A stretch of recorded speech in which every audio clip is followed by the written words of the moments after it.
Welcome to the Shoemon and the Cendrillmon full power guide. By getting yourselves these Fable Waltz starter deck and the EX7 set, you can basically build this deck. And speaking of EX7, make sure to subscribe and turn on that notification bell to stay tuned for more EX7 deck related deck profiles coming out on the channel real soon. Also, just want to give a huge shout outs to the AVAULT Club memberships for supporting the channel, and thank you guys so much. Alright, let's begin with the EX7 upgrade cards. Starting with Shoemon, it lets you reduce your Digivolution cost to get into Shoemon, and then afterwards with Shoemon's when Digivolving effect, you get to play Arisas for free. Both these EX7 editions have inherited effects that reduces your opponent's security Digimon by 3000 DP, just like the starter deck ones, which help you ensure safer attacks. And now let's talk about the promo Shoemon and Shoemon. They both give security -1 to your opponent's Digimon and DP reduction to their Digimon on the board for removal and control. The EX7 Chaperonemon is the new main level 5 that we want to get into to utilize Overclock, but also letting you play level 3 Puppet Trait Digimon from your hand for free. And just like the starter deck one, it provides you inheritable with protection, and the best thing about that is it's not even archetype restrictive. EX7 Cendrillmon can spawn tokens when Digivolving and turn after turn, which really helps facilitate resources for Overclock whenever you try to attack just before your turn fully ends. It also has DP reduction for when attacking, which is great removal, and the best thing is it's not even once per turn. EX7 Arisa provides additional memory and continuous supply of Puppet Trait Digimon whenever one of them is deleted. Edamon is my alternative level 5, which can taunt your opponent's Digimon, forcing them to attack so that you can counter back with Blast Ace and blocking combos. And did you know it also has the Puppet Trait? Speaking of aces, I'm also playing Cendrillmon Ace, which really helps emphasize the fact that they're trying to go wide as possible with many different Digimon and also DP reduce removal at the same time, but making aggressive attacks thanks to Alliance. To add on with the counter ace cards, I also like to play Cendrillmon Burst Mode Ace because I can play more Arisas and go for additional security checks at times. If you're enjoying the new style of this deck profile video, be sure to let me know in the comments down below. Also give it a like as it really helps, and if this video reaches 500 likes, I'll take this deck to my locals as the additional gameplay guide.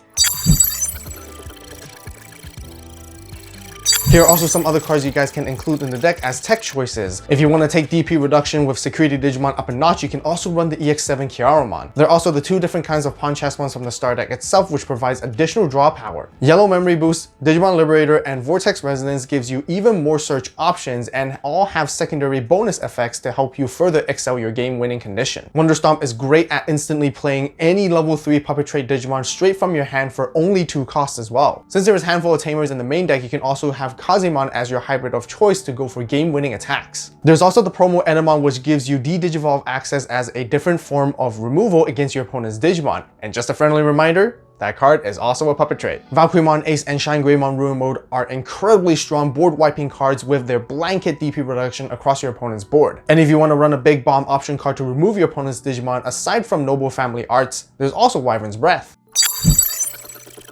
Alright, let's go ahead and show you guys some basic combos with the Shoemon and the Cendrillmon deck. When it starts with your mulligan hand, you want to be able to see your stack building pieces, 3, 4s, 5s, and 6, and as you Digivolve upon, you want to see your Arisas as well. So we want to start off with your level 3 and 4 early in the games, and you need to find any of your other pieces. Shoemon and physical training is where they come in to help you get there. So for combo number 1 is very simple. All you need is have the Kiaromon hatched, and with your Shoemon in the back and 1 memory is all you need to get started. You push out the Shoemon, and then you get to Digivolve into Shoemon with reduced cost by 1 thanks to Shoemon. Afterwards, you're going to be able to play out an Arisa, which will be the EX7 one right here. Then you want to Digivolve into Chaperonemon for 3 costs. After going to Chaperonemon, use its when Digivolving effect to play out Shoemon in the early stages so you can maximize your search efficiency. Then this is where you can use the Overclock at the end of the turn.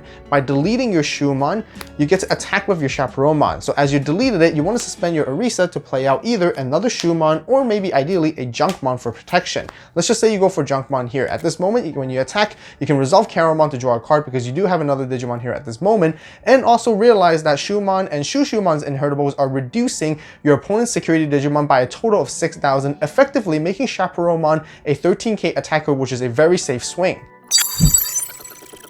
So for combo number 2, you want to have access to 3 memory on your side of the memory gauge. Whether you have Arisa or physical training, both either works. But in this case, you just only need one or the other. So let's just say you have Arisa, which starts you there. In the raising, you want to have Shoemon, specifically the promo one, because we're going to showcase some aggressive jamming attacks. As for the Shoemon inheritable, it doesn't matter as much. So you're going to go out ahead and push and gonna go ahead and swing with the Shoemon with jamming right off the bat. Afterwards, you're going to Digivolve into the EX7's Chaperone. Chaperone is going to use this when digivolving effect to play any of your level 3 puppet traits, and if they have any on-play effects, go ahead and resolve those as well. But let's just say it's just the Shoemon right here. Afterwards, you're going to go Arisa to suspend her to basically give rush to one of them, and essentially you're going to attack with it as well. That's 2 checks so far, and if this gets deleted, it's totally fine, because what you're going to do with the follow-up play is basically digivolve into Cendrillmon for 3 costs. With Cendrillmon here, you're going to be able to play out 2 tokens, essentially right here, and then use Overclock at the end of the turn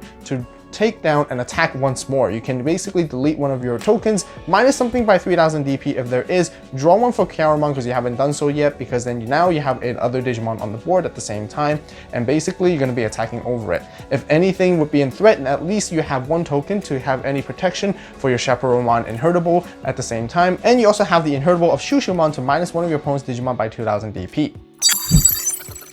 For combo number 3, all you need is 1 memory, but this time your setup is looking like with 1 physical training and a EX7 Arisa with the Shoemon from EX7 as well, ready to go. You want to go ahead and push out, and at the starter main, Arisa is going to gain you a memory, assuming your opponent has a Digimon. Then you're going to digivolve for 1 cost into Shoemon. Now, because you only have 1 Arisa here at the moment, you get to play out your second one. Let's go for the Rush and Memory Setter one once again.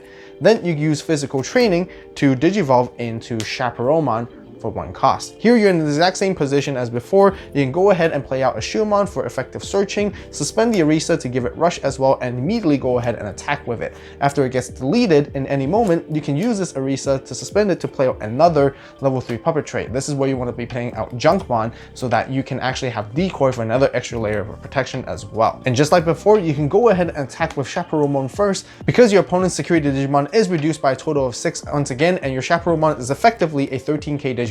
Also draw for Kiaramon when you do so. And to end the turn, you can then go into the EX7 Cendrillmon. With Cendrillmon, you get to play out a token right here, and you can utilize the end of turn overclock once again, deleting the token, minus something by 3000 DP, and attack your opponent. When attacking, you also minus 6000 DP to one of your opponent's Digimon. You're ending the board with the Chaperone Inheritable with at least 1 Junkmon, always making sure that you have at least another level 3 puppet trait to give you that kind of protection as you need. Ideally, it can be also Junkmon like I mentioned, but this is the time when your opponent is able to answer your board or not. If they're not able to, this is when you can go for really powerful DP reduction combos. At the start of your main phase, essentially when your turn starts, whether if they have a Digimon or not, you can gain one with Arisa, doesn't matter here, but we're just really trying to showcase you the maximum value of DP reduction combos. With Cendrillmon, you play out the token, and immediately you can actually just swing with the Cendrillmon. Deleting the token, you get to basically minus 3000 DP to one of your opponent's Digimon, and minus another 6000, total of 9000 right here. Depending on what you play, but let's just say you somehow pass your turn